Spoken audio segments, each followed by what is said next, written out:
You are now listening to the Invited Podcast with Cedric Harris and Tia McLean. You've officially been invited.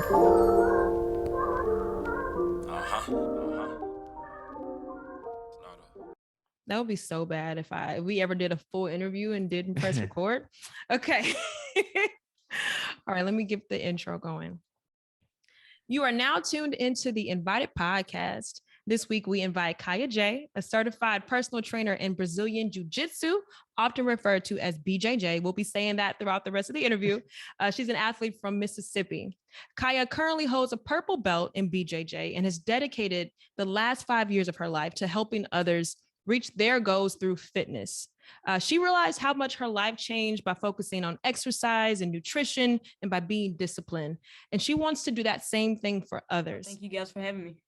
Of course. And we're so excited to talk to you. And for those that don't know, can you just explain to them and give them a little background on what BJJ is and then how it may differ from other forms of martial arts? Okay, so what I try to do is kind of related to what people see on the internet. Because most people, when I say, all right, I'm doing jujitsu, they think I'm doing like karate or taekwondo or something. My mama, she just figured out what jujitsu was. So if you've ever watched the UFC, when they end up on the ground and they're like throwing submissions and they're grappling and like trying to hold on to each other, that's jujitsu that they're doing on the ground. Okay. So it's a form of grappling, pretty similar to wrestling. And you get the takedown, you end up on the ground, and the goal is to get this person to submit or make them go to sleep, like choke them out, or break something. So they really have the option. You have the option to submit. You always have the option to just like tap out. Yeah. But if not, it becomes a more lethal form of martial arts. Have you ever knocked somebody out or broke something? I've never broken anything on an opponent, not on purpose. And I have a couple of teammates that prefer to just go to sleep as opposed to tap. So they'll just go to sleep. It's quick too. It's not like on the movies where they like go to sleep and then they don't wake back up. You notice when somebody's like going limp. Right. And you just let go and they'll wake right back up. It takes like a few seconds for them to realize. They wake up and they're like, oh, what happened? Oh my gosh. And then on the other end of that, have you ever been put to sleep? Like, how does that feel? Yes. So this is how you know you're going to sleep. First, your fingertips get super tingly, and then you feel like stars. And that's how you know, all right, I'm getting too far down the rabbit hole. Yeah. The timing for like how long it takes to go to sleep, a good choke, you can go to sleep in like 7 seconds. If it's in there nice and tight, you can be sleeping like 7 seconds. So. Oh my gosh. And so I'm sure that for me, I have like a picture in my head just of people going to sleep now. And it's just like, some people would ask, like, why would anyone want to do this? But like, what about the sport excites you? What about this makes you happy? Well, pretty much to me, I think of it like a really big chess game. It's a little different because you're moving your body too, but it's really like a chess game. Like two people show up and they show up at their best and they got a certain set of moves they got to make, but there's always a counter to the move and there's always like a counter to the counter. And so on the outside looking in, you just see people like trying to go at each other, but the two people are really kind of playing this game because we all know the same moves. Like if we're the same belt rank, whatever, ideally, we should all know the same moves. We should all know like, all right, there's a small window where I can get out of this, or there's a small window where I can attack. And so that part really excites me. And so we mentioned in the intro that this has been something that's more recent or like in your past 5 years. So what kind of pushed you into BJJ like overall? So I was in school. I was in school for engineering, and I eventually like got an internship to just work as a mechanical engineer. And I tried a couple of classes just because I didn't like the whole idea of going to work, then going home, playing a game, and then going to sleep, then going back to work the next day. It was a bit much. It was a lot on my mental. It was new to me, like doing the same thing over and over every day. So I was like, yeah, I want to like mix it up. So when I got back to school, I like started looking into like sports and fitness, and I was like, all right, I think I want to like start exploring these things. And once I started, I never stopped. That's awesome. Were you an athlete in your childhood? Yeah, I played sports growing up. I played basketball, softball. I ran track. Everything. Yeah, pretty much everything I could do to not be at home, I tried to do. And when I got to college, I was kind of missing that. I was missing the competitive aspect because I'm super competitive. Mm-hmm. I'm competitive in like stupid stuff. Like I want to win everything. I feel that. And so speaking like the competition piece of it, can you walk us through like what's it like to prepare for a tournament? And what's it like to compete against others? Like once you're in there, like what is that feeling like? So to prepare, I'm actually going through a phase right now where I'm preparing for another one. So I had a tournament like 2 weeks ago, got out of the prep phase, and then I got invited to 2 more tournaments, which are like 6 weeks out. And so I'm starting to enter that prep phase again. And to prepare, it's a little bit different these days because I know what the feeling is. I know what I'm going to feel. I know what I'm going to feel anxious. I know what I need to be working on. I know what's important competition wise. So to prepare, I work on my strengths. I try to I don't learn jujitsu. I try to build on what I already have. So I'm like building on the things that I'm good at. I'm good at wrestling. I'm good at playing on top. I'm good at, just like dominating on top. So I build on that. And then making sure my conditioning is A1 because it's a lot on the cardio, and like strength and conditioning is key for this. So that's what my focus is for the next 6 weeks. And the feeling like getting in there to compete, like I love it. Most people like shy away from it because in the training room, we're all nice to each other. Like, we'll give you the chance to tap, we'll let you work your paths and stuff like that. But in competition, we agree to show up at our best, and we legit try to kill each other. Like it's a real thing. Like we are fighting for real. This is I'm not holding back. This person's not holding back. We're going at each other as hard as we can, and we're showing our best stuff to make the crowd pop and make sure that we put on a show so people actually want to watch. But so it's a little scary, and it makes you anxious because you always got those doubts of, what if I'm not good enough? What if this person is going to beat me? What if I get something broken, or if I fall asleep on camera and then they get to put it on Instagram and show all their friends? All of that stuff makes you nervous, but I've gotten used to it. I have a few patterns that I repeat. Like I get super nervous at a certain time in the training camp. I get super nervous like the day of, but then once I step on the mats, I can't think of anything. Yeah, it's go time. I can't think of a single thing. Yeah. So that's how I sum up the competition feeling. And so Kiaya just mentioned that a few weeks ago she had a tournament, but I do want to express that was this the UFC Fight Pass female only competition. So this was a huge competition in Mexico. So how does that happen where like you get invited? Like what is the actual process for a giant fight like that one? So this is completely new to me. This is for sure the first, this is the biggest show that I've ever been on to date so far. And it was super exciting because I didn't get invited right away. So there were 7 fighters in my bracket that got invited.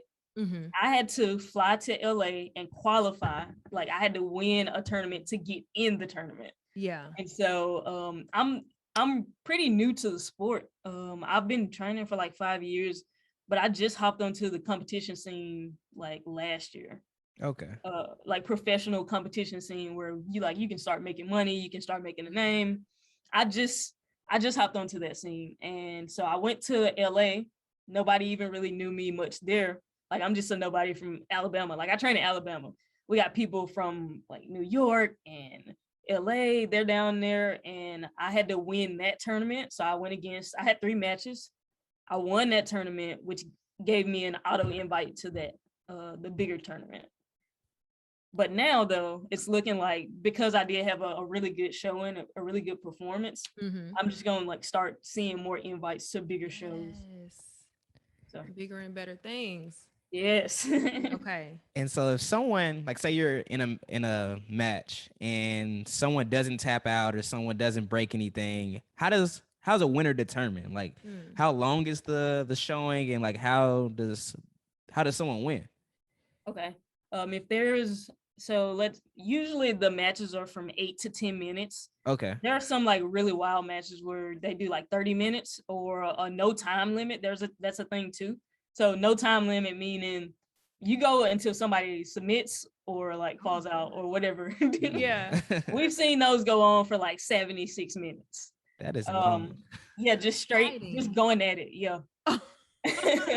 That's wild. Talk about conditioning. Yeah. Seriously. But my particular match, they're 10-minute rounds. And the last competition I did is called EBI rules.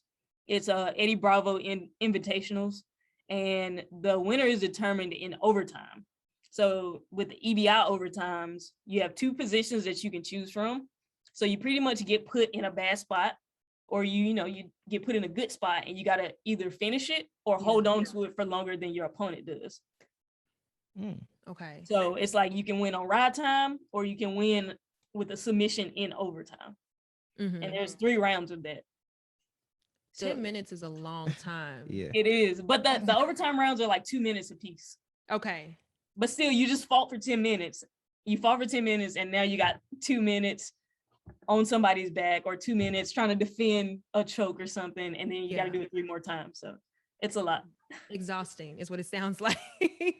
And I also just kind of wanted to be clear. So are you in Alabama right now? You said that you came from Alabama to LA. Are you in Alabama? Yeah, I'm in Decatur, Alabama right now. Okay. So what brought you there? Because you went to Mississippi State, correct? Yep. Okay. So yeah, what took you there? So we talked a little bit about the internship. The first internship I did was in Mississippi. It was in Hattiesburg, Mississippi.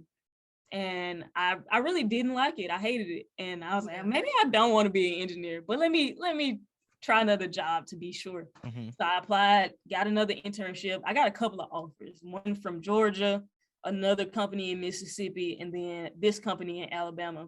And I went with the one, for some reason, I went with one in Alabama. Don't know why. I don't even remember what my reasoning was. I was just like, oh, this looks cool. Let me try this company. And I tried it, and I had on like a jiu-jitsu shirt. I had on a shirt, and I was walking through the cabinet shop, and this guy was like, hey, you do jiu-jitsu? You should come try 10th Planet Muscle Shoals. Super weird story. He's like, come try 10th Planet Muscle Shoals. I was like, I don't know, man. Like, I can't really like get down with all these other gyms. Like, I don't know what the environment is like. I'm in Alabama. Like, I don't really know. So I go, and instantly it's like a good fit. Like, they playing music that I like. Everybody's cool. Everybody's like super welcoming, and not like they're not mean or anything like that. So I was like, dang, I like training here. So I would like work and then just go train every day. And eventually I convinced the job that I was working for, I convinced them to let me do like a part-time junior engineering position so that I could come back up here to train and I could finish school online. I like somehow weaseled my way into the system, and then I eventually just quit and started doing jiu-jitsu. And so you talk about how like you're kind of new to the sport overall, but also new to competition. How hard was it for you to actually learn like what to do, and like what was that learning curve like? I feel like I picked up most things pretty fast. I have some really amazing coaches. Like, they don't just tell me to do a move, they explain the concepts around it, and I can like naturally just like wrap my head around it and get my body to do certain things. So like starting off, of course, when you start off with something new, you suck at it, and everybody does. That's what I tell new people that's coming in. It's like, don't worry, the first 6 months of this is just you trying to survive. So don't worry about submissions, don't worry about like trying to beat this other person. You probably won't. Like, you just feel good if you don't get tapped 6 times in a round. Feel good about that. So starting off, I was that person. I was super aggressive, but that really didn't do me any good. I was going hard nowhere, like just going hard to a place just to get tapped. So the biggest learning curve was learning to calm down and think about what you're doing. And then once I figured out like, oh, this is a chess game. Like, these people know things that I don't know. There's a timing, there's balance, there's so many other aspects of it, as opposed to like just thinking it's all about being aggressive. And so the biggest learning curve was, all right, calm down, don't be so aggressive, and figure out like how do you get out of this, and don't panic. So I eventually, what really like helped me excel was during quarantine, I got locked in over here with a bunch of, we decided, he was like, well, the gym is gonna close, and if you want to train, you can be here. We'll all sleep in here. Like, we got rooms and stuff. We'll all sleep in here and we'll train every day at the same time.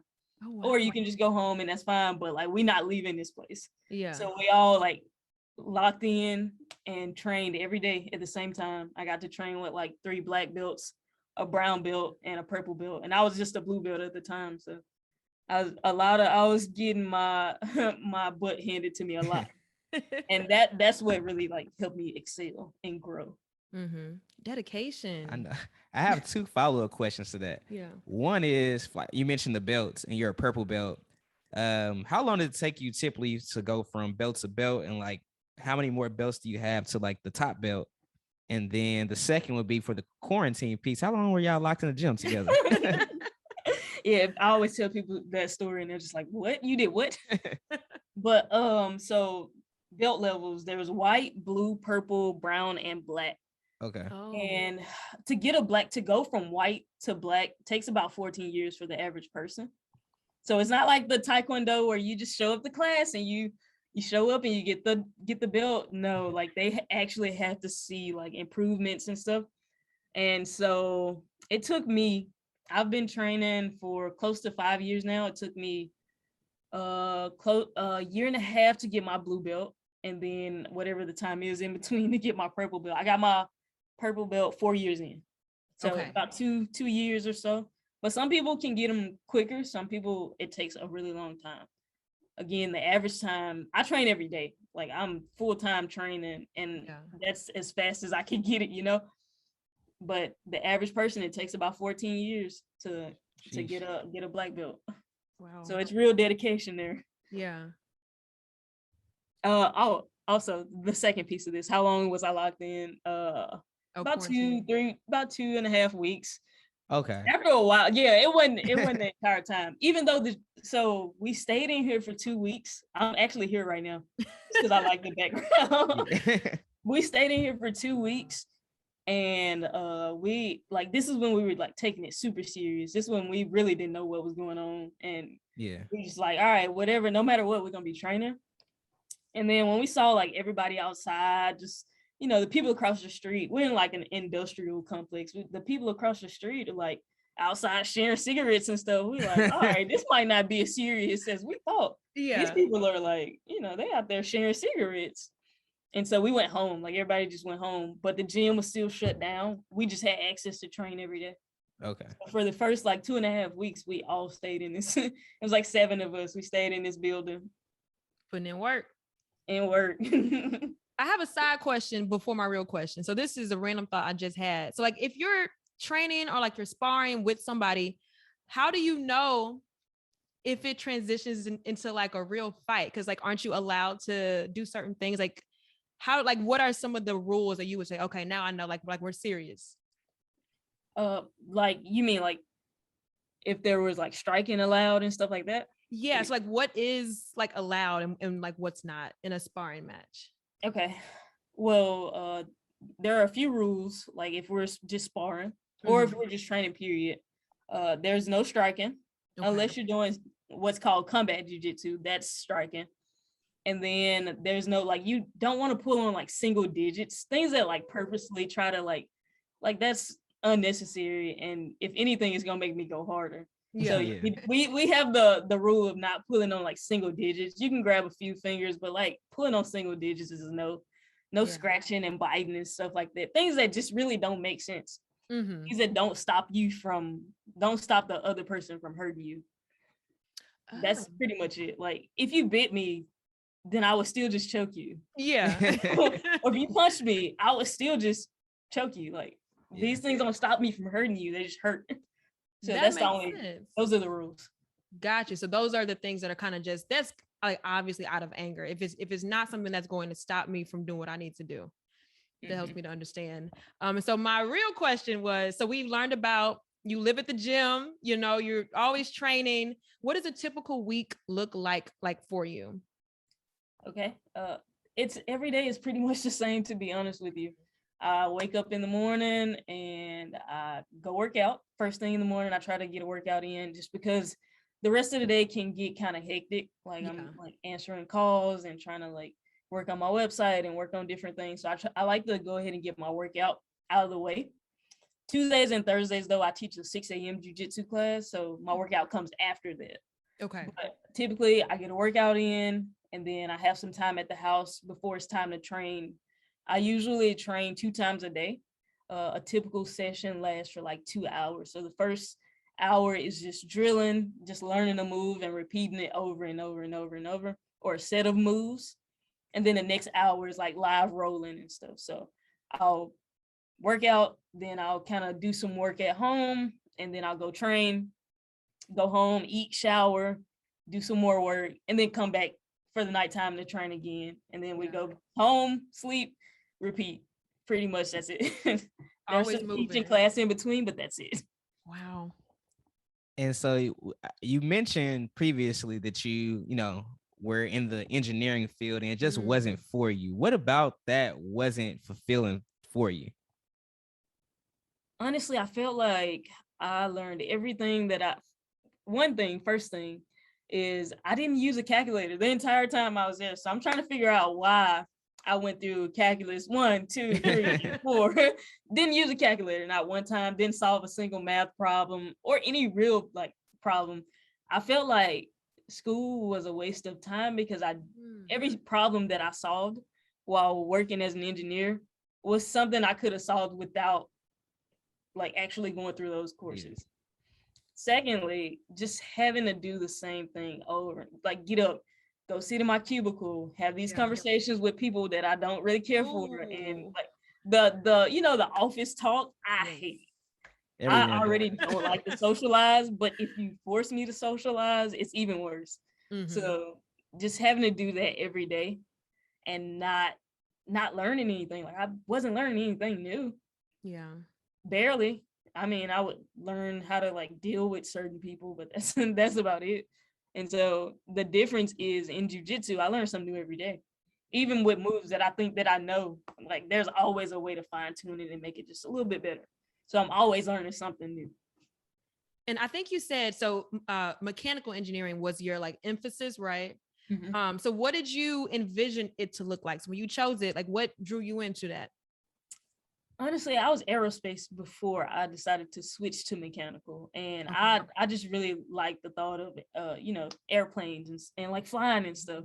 And I switched to mechanical because I was offered a scholarship in the field, and I was like, all right, I can get school paid for. I like cars, you know, I kind of like cars too. I can get down with a car. Yeah. And I was thinking more on the design side of things. I was thinking, oh yeah, I would get to design and model these different pieces. And what design really is, what they don't tell you really when you like jump into engineering, is you might be designing, you won't design a whole car, you'll design like the windshield wiper. Right. And it's just like, okay, this is not what I signed up for. It was a little bit more enticing. Like the idea of it was more enticing than like the actual job. Right. Yes. So like the actual vision of what you had was a lot different. But I see you bring a lot of other things to life in a different vision. So we see that you have a huge social media following over a few different platforms, over 500,000 likes on TikToks. How did you build your brand? Like, what was the biggest thing that helped you build that brand? And what's worked the best over the different platforms? Honestly, I didn't even really know about brand building until my coach was like, hey, you need to start posting on Instagram every day. And I was like, every day? He was like, I like what you're doing with the fitness stuff, but you need to be more consistent. Yeah. And this was before I ever came up here to train. I was training at another place, and he just he would drop in. And he was like, I like what you're doing, but I need you to be more consistent. He was like, you should post every day. And I was like, every day seemed like a lot. Now I'm like posting every day across multiple platforms. But the biggest thing that helped me build was just being consistent, like committing to every day, 2 times a day sometimes, like and really not just trying to like show, hey, it's me, I'm the athlete.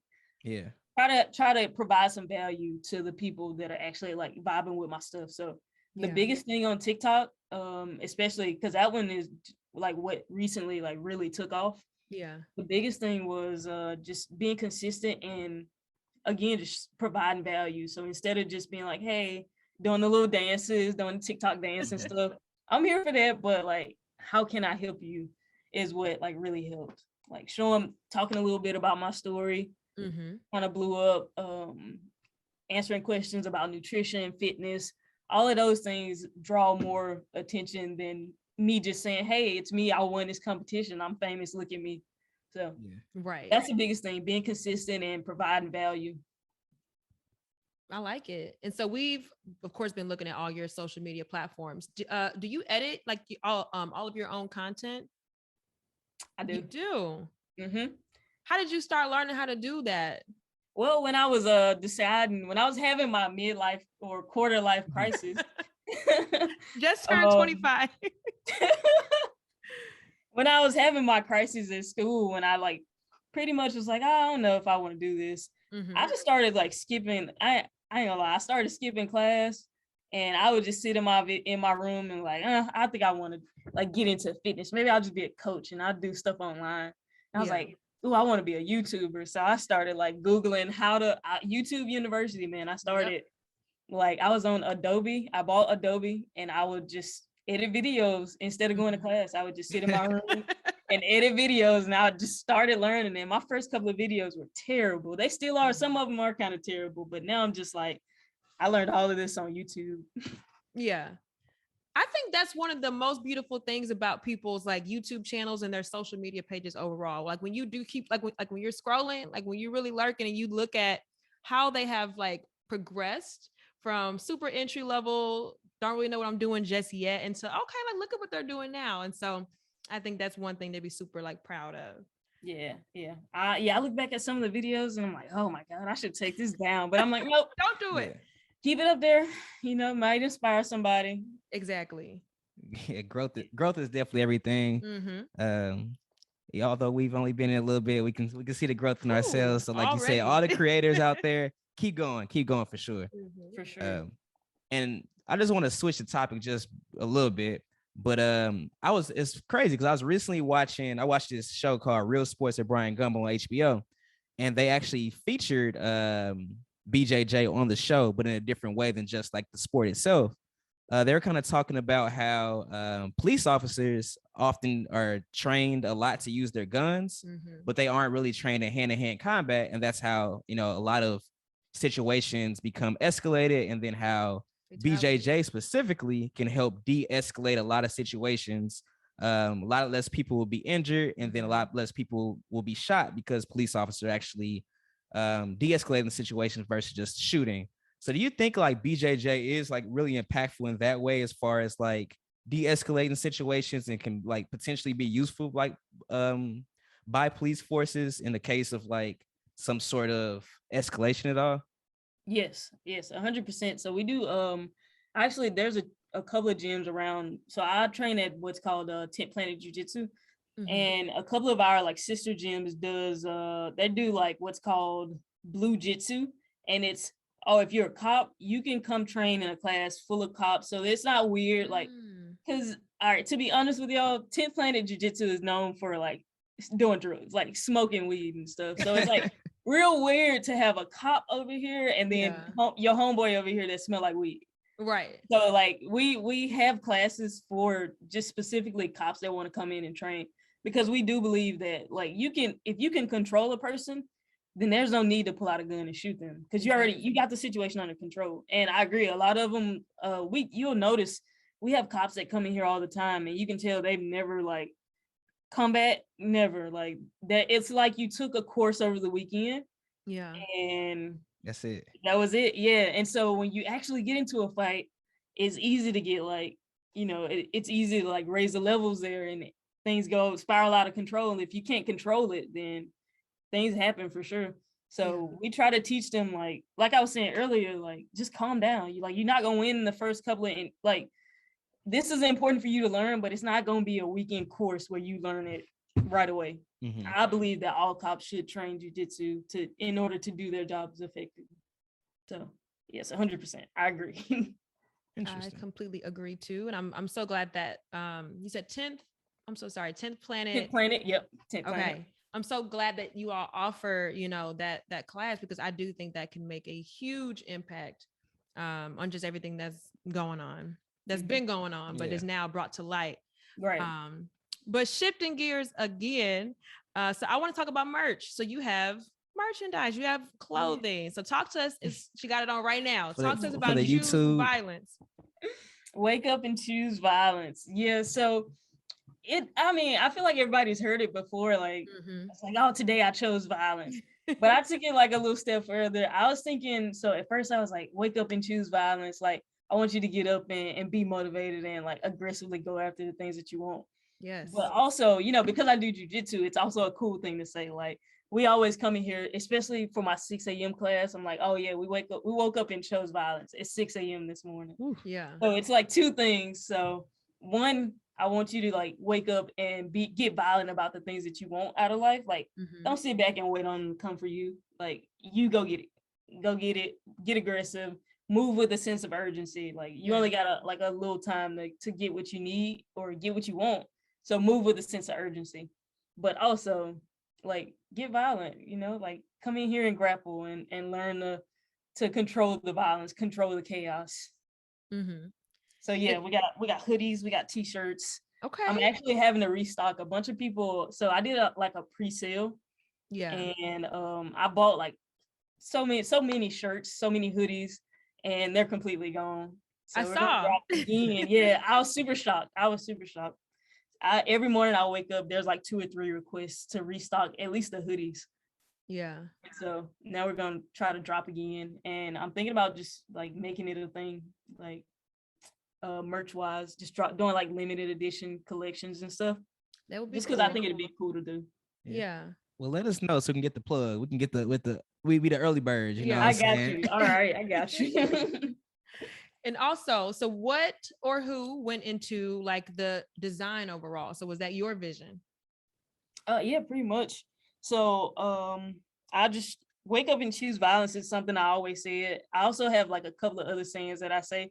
And I chose this one. I was just like, I like this. And so I got with a graphic designer and I was like, hey, can you like show me some different fonts? She showed me some, and then that was the end of it. I chose this one and we just started putting them on shirts. I like it. So we talked a lot about BJJ overall, but you do a lot more than that. You're also a certified personal trainer. Did that go hand in hand with BJJ? What made you get into that realm as well and make you want to get certified and help train people? I actually started that first. I started getting into health and fitness before I started BJJ. Again, it was like one of those things where I just didn't want to go home after work and play the game and then just feel like crap. And like that comes with its own mental baggage. Yeah. And to deal with that, I was like, all right, the least I can do is like take care of my body and eat right. At least I can feel good in that aspect. And I got into the gym in 2016 is when I was during the internship. I got into the gym and I was just like, I just fell in love with, self-improvement overall. And I was like, all right, the next part of this is I need to control my diet. So I started like looking at nutrition, looking into what I needed to eat, not just like eating hot chips and pickles every day, which is what I was doing before. Yeah. And that helped me once I like got certified and stuff and started learning about, taking care of people and making sure that I could like tell them the right information. That helped me with my strength and conditioning for jiu-jitsu. How do you go about getting clients as like a new personal trainer? Like, what's that process like? So at first I was in college. So I was just like, picking up people. They were like, hey, you look like you work out. You look like you know what you're doing. Can you be my trainer? That's usually like, that's how it was at first. But now, when I first moved here, I started running a fitness class.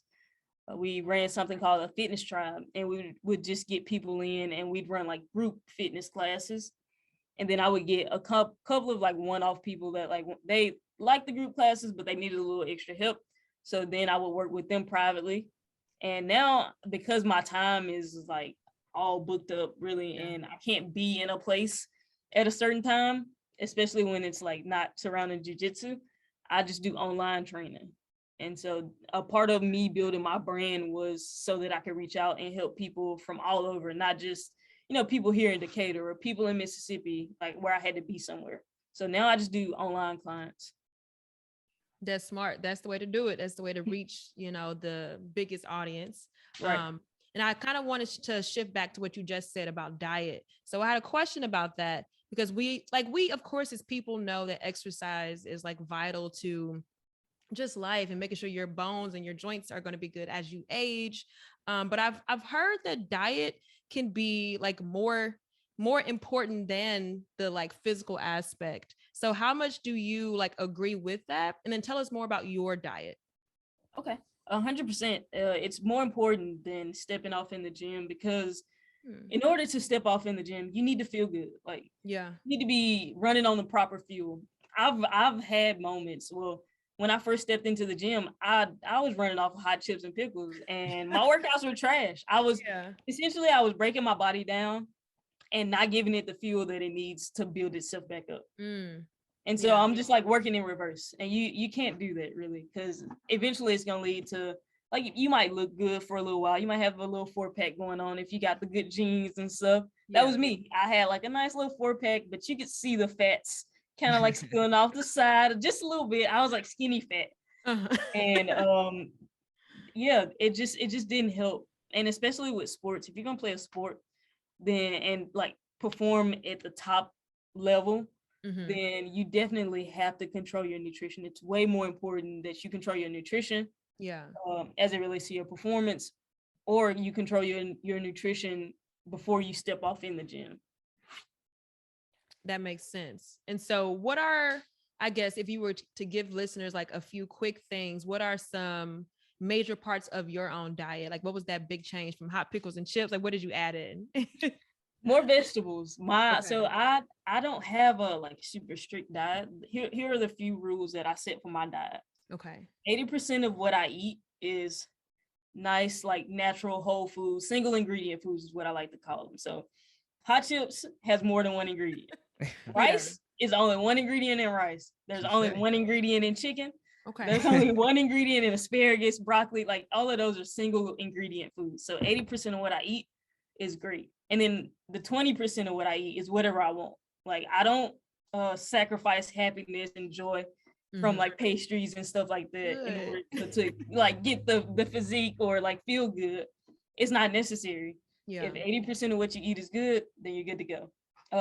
But I added more vegetables. I made sure that I had vegetables with every meal. These days I just do like spinach in an omelet or something, and then I have like some form of vegetable in lunch and breakfast. Lunch and dinner. And then I started replacing some of the common snacks that I like to eat. So I really liked sodas growing up, and now I do like bubbly, and I'll do like juices, cranberry juice or something like that. And what else? Cakes and cookies and stuff like that. I actually just had I had like yogurt with protein powder and like some chocolate granola, something to kill that sweet tooth. And the last rule that I set for myself is I can't start snacking on stuff until I've had like a really good meal. An actual meal. Like an actual meal, because most times you're not really like, you don't really want the snacks. They're empty calories. Like you're starving, but you got a taste for like some chips or something. That's not going to fill you. See if you have the taste for the chips after you eat a real meal. Exactly. Because a lot of it may just be visual, because the chips are right here. I That's another thing, man. I cannot buy snacks and keep them in my house. I cannot do it. Because I know if I got a bag of chips, I'm not going to eat 3 and then put them back on the refrigerator. I'm going to eat the whole bag and then just look at the bag. Exactly. It's about portion and also knowing yourself. So that's a very, very helpful tip. My last quick question about diet and whatnot. Do you think everybody can get abs? I think so. You really? I feel like some people gonna have to work a little bit harder than others. but I think everybody can get abs. Think about it. Think about I guess like think about it from like an evolutionary standpoint. Okay. Where before we had the desk jobs where we had to like sit down, before we had instant access to food and everything, everybody had to be fit because that was the only way you could survive. Yeah. If you can't outrun this thing chasing you, dead. Gone. If you can't go get your own food, gone. You out of there. Like your body so we eventually just evolved or devolved, whatever, one might think. Yeah. Into like, just eating whatever because it's right here, not moving as much. But I think our bodies were meant to move, and of course it was meant to be healthy. That's why we're here. Like, right. So okay, yeah. No more excuses for me. sorry guys. And so like a lot of what you talked about just has to do with a lot of consistency, right? Like you said, your routine is pretty consistent. It was like your workouts, like you mentioned your diet, things like that. Mm-hmm. Is there ever a time in which you just don't want to do this anymore? Or is it any time like you're not excited to work out, or you just don't have the motivation? Like what keeps you going? All the time, to be honest with y'all. This is why I tell the people, especially when I'm doing like live videos, people always ask like, how do you stay so motivated? I don't. There are at least 2 or 3 times a week I'm just like, man, I don't know if I'm feeling it, especially later in the week. Right. My body's already hurting. I've already had like 4 or 5 training sessions. I'm not motivated to go. Not at all. I don't feel like it.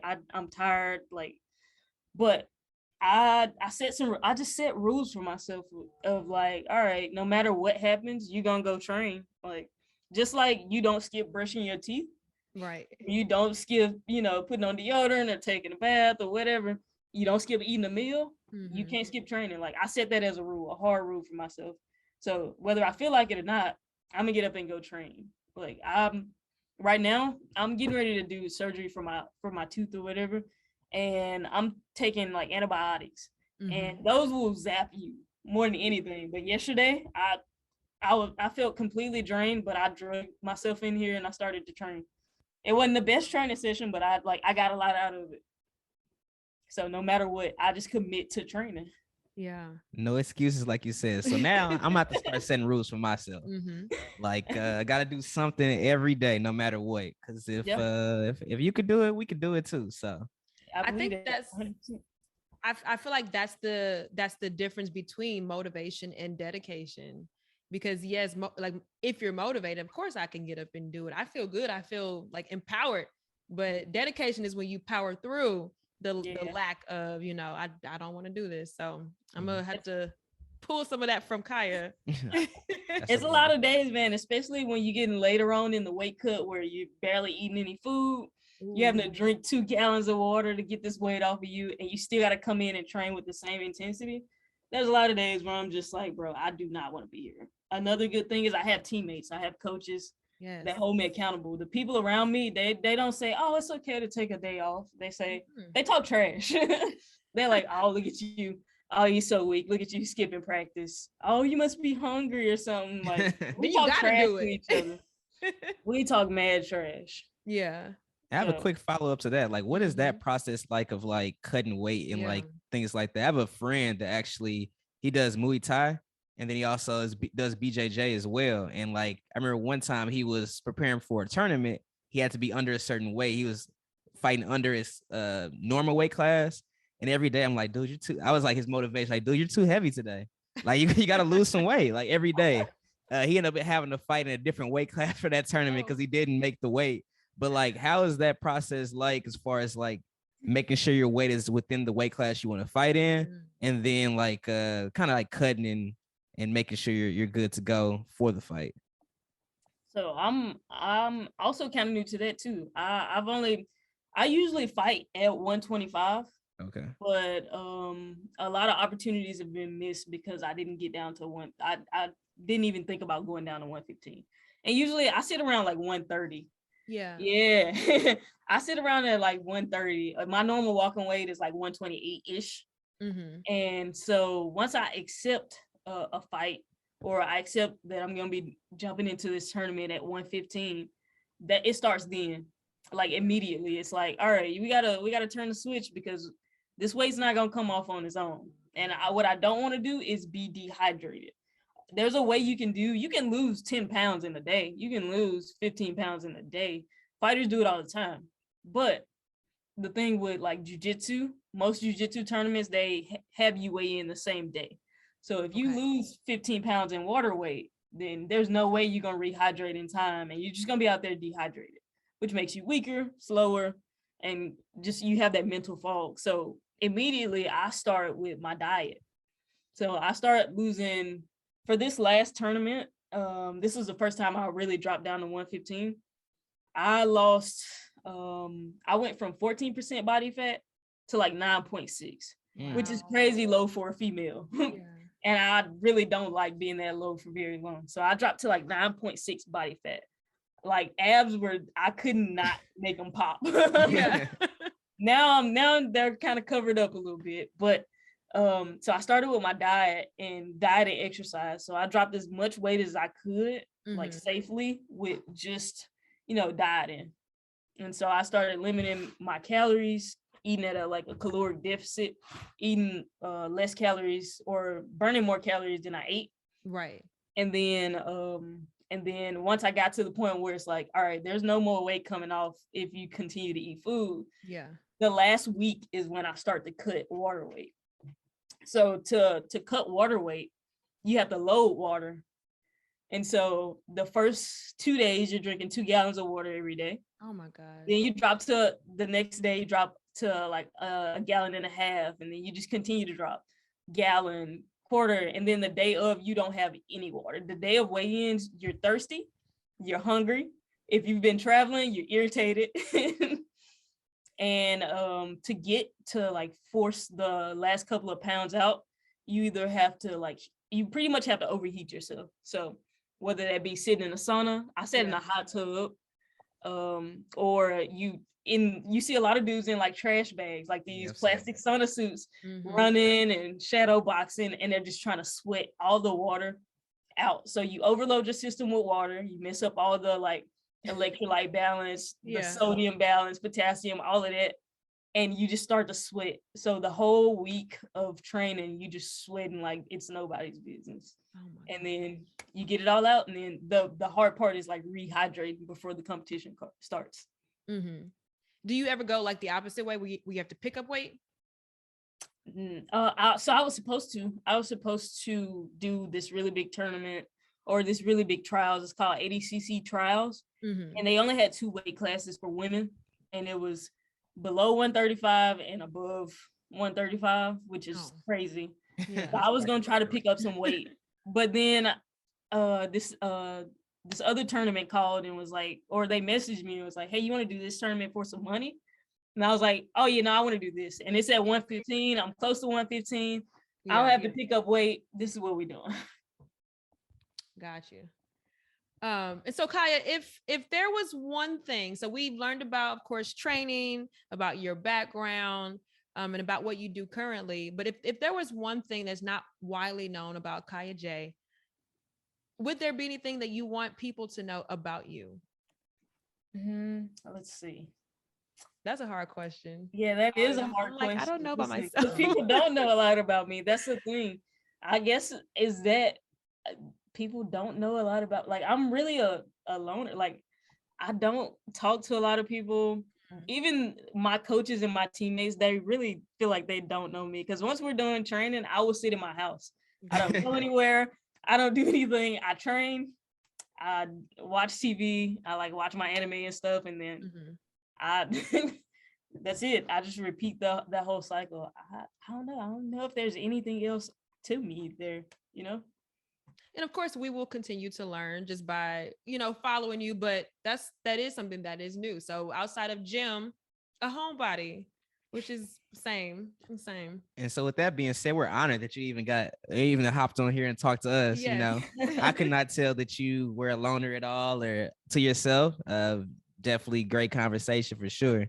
But where do you see yourself in the next few years, though? How do you want to grow professionally, personally, and where do you want to take just your brand and your whole career in the next few years? Yeah, so I'm thinking on like the timeline of the like next 5 years, Mhm. my sole like focus for the next couple of years is to get in the top ranks of jiu-jitsu. Like I've already started. So I said this like maybe like 2 years ago. I was like, I want to compete against the best, the top. And I'm already like busting into that scene and starting to compete against like the best girls in my weight class. And so I want to get to the top of the ranks. And in order to do that, of course, it's gonna take a lot more training, a lot more focus on like my skills and stuff like that.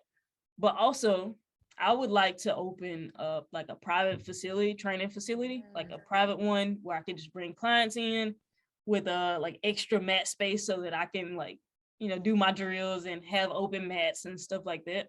I'm looking to do that. And I'm starting to like near 30 at this point. So I guess I need to be thinking about a family and kids and stuff. It's on my mind, but I haven't thought too much into it. But eventually, yes, I want to have a family and kids, and so. Well, we can definitely help you with the career part. So, so our last two guests on the show, we have one guest who just opened up a gym recently, and then a second guest who is a mental health performance consultant. And so we have the Invited Podcast directory with all contact information and everything if you ever feel like you want to reach out and ask questions. Of course. Yes. And so that was the last of our like serious questions. We have just a couple of our little segment rapid fire piece. And so we're going to transition into that. So you made it past the hard part. All right. I don't know, this rapid fire sound. It sounds intense. You got it. No, this is going to be super simple. Right. From us looking at your social media pages, we saw an Instagram post. You had I think an album, Stevie Wonder's Greatest Hits. I was like, okay, she has taste. We also feel like you like Tyler, the Creator, quite a bit from what we've seen. Okay. So if you could only keep 6 musical artists or groups in your iTunes library, give me your top 6. Oh, this is the hardest question y'all to ask. Man, I love music. I love so many different genres. Hey, that's hard. Hard. All right. All right, we're gonna go. I'm gonna keep Tyler in there. Okay. Got to. I'm gonna throw you off for a loop with this one. We're gonna go Bobby Womack. Oh, throwback. Oh, yes. Man, this is hard. I'm thinking only 6. Only 6. I wasn't expecting Bobby Womack though. I feel it though. I was listening to some Bobby Womack here recently, so I couldn't. I was like, man, this is a classic. Whoa, the singer. I'm gonna throw Johnny Taylor in there. Okay. Sorry, had to do it. So we got Tyler, Johnny Taylor, Bobby Womack. I'm gonna throw Mac Miller. Mac Miller. Yeah, nice. That's a shocker, I'm sure. No, I love Mac Miller. I feel he got range. It's the range. He does. Dang. We got 2 more spots. I know it's so hard. It's so hard. We'll go Lauryn Hill. Nice. That's a good one. And Bob Marley.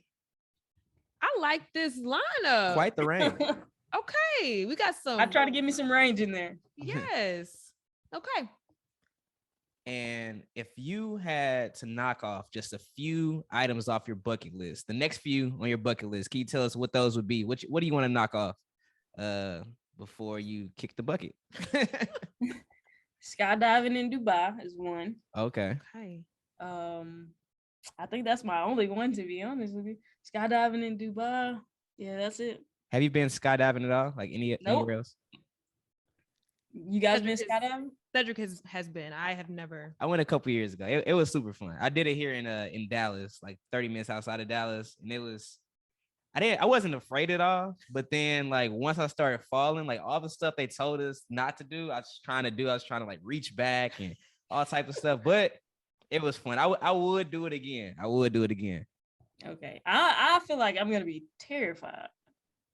There we go. So whenever she goes in Dubai, you can go help her out. Yeah. I'll pull up. I'll pull up.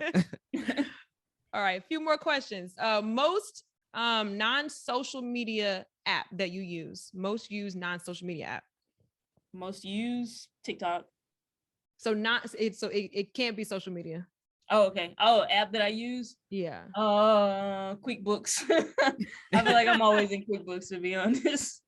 Making sure your money is all in trying order. to make sure it's going where it's going. I feel it. If you could be present at one moment in history, what would it be? Ooh, that's hard. Oh. One moment in history. Ooh, can we circle back to that one? I need to think about it. Okay. Yes. This one is a little bit easier. Best food spot from your hometown. Best food spot. Also hard. I'm from Greenwood. What we got?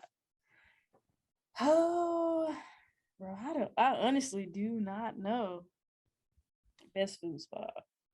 There's a place called No Way Jose. People tend to like it. Like, if I'm gonna eat somewhere, I guess that's it. What type of food they serve? It's like Tex-Mex, so it's not that great, but people love it.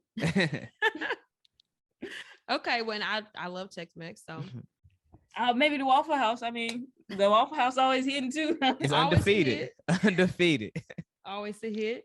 So okay, so we're still letting you think about the moment of history. So my next question, if there was like, do you have any amazing books that you've read that you would add to our invited podcast book list? Yes. I have the one that I feel like kind of changed the way I thought about like doing work and creation and like creating things, being a creative, is The War of Art by Steven Pressfield. It's one of my favorites. It completely changed the way I thought about everything. It talks about resistance and it gives resistance life. So there can be resistance in like doubting yourself. It's just a form of keeping you from like doing your art or like creating things. There's resistance in relationships. Yeah. Resistance. So it gives resistance a life form, and it talks about how it appears in the work and how it prevents you from creating things. And there's like this line in there about like Adolf Hitler. So he wanted to be an artist. He wanted to paint. And Steven Pressfield says it was easier for him to start World War II than it was to put paint on a canvas. Wow. So it talks about everything that comes with being a creative. And I really appreciate that book. He also has a sequel called Turning Pro. Really good one, would suggest. Okay. I've heard about the first one a lot. Like I've seen that on a lot of like lists, like books you should read, top 100. So we're definitely gonna add that to our list, and I'm gonna put it toward the top of the list so I can defeat resistance. Yes, it's necessary. It's absolutely necessary to turn pro. Definitely. And so now you have to. We're gonna circle back. You have to defeat this question. So resistance. Yeah, you got to beat the resistance. What one moment in history would you want to be present for? I'm trying not to say like I don't want to be present for anything tragic. Okay. Right. I want to be present for, what would I like to be present for? It doesn't have to be a long time ago either. It could be recent history, last few years.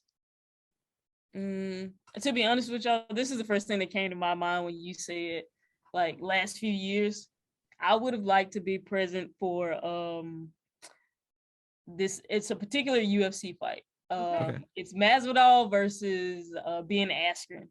It's like first 5 seconds, he comes in and throws like this flying knee and knocks this guy out. And that I would have liked to be present for, because I paid for that and I definitely regret it. Because it was like the first 5 seconds, like, oh my God, I just paid for this. But we were in the room, like our whole, like we had like a little watch party or whatever, and everybody exploded. I would like to be present for that one. Yeah.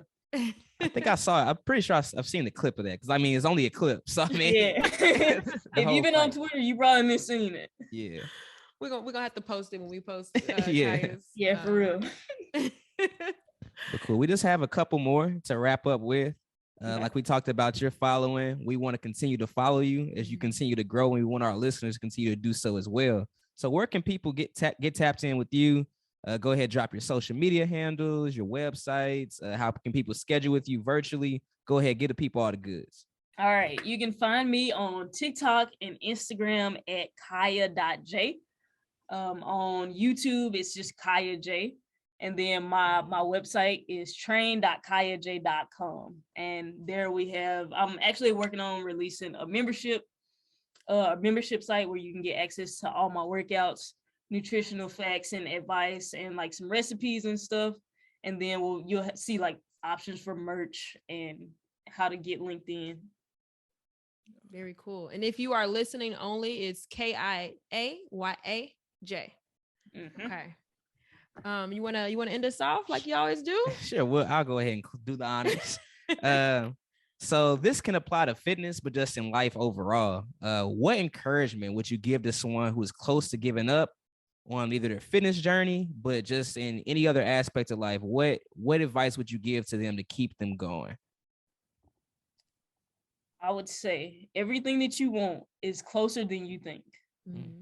Like we tend to like overestimate how much we can get done in a day, and underestimate how much we can get done with just continuous work over a year, over 2 years, over 3, even in a couple of months. Yeah. You can get so much more done if you're just consistent. Like you don't have to try to do it all in one day. You won't see the results in one day. So don't, not see the results and then give up on it. Exactly. Just continue, dedicate, put your head down and dedicate to showing up every day for a few months, and then look back and see if you're making progress, and then decide if you want to give up or not. I love it. I do too. And I've loved this entire conversation. Definitely been very enlightful, very, very encouraging for sure. Mm-hmm. And makes me think about my fitness journey and how I need to get back at it. But that's the goal. But yeah, regardless, I really appreciate you for coming on. We both do, and really appreciate all of the great conversation. And to our listeners, that's another episode of the Invited Podcast in the Book. We'll talk to y'all next week. That's a wrap.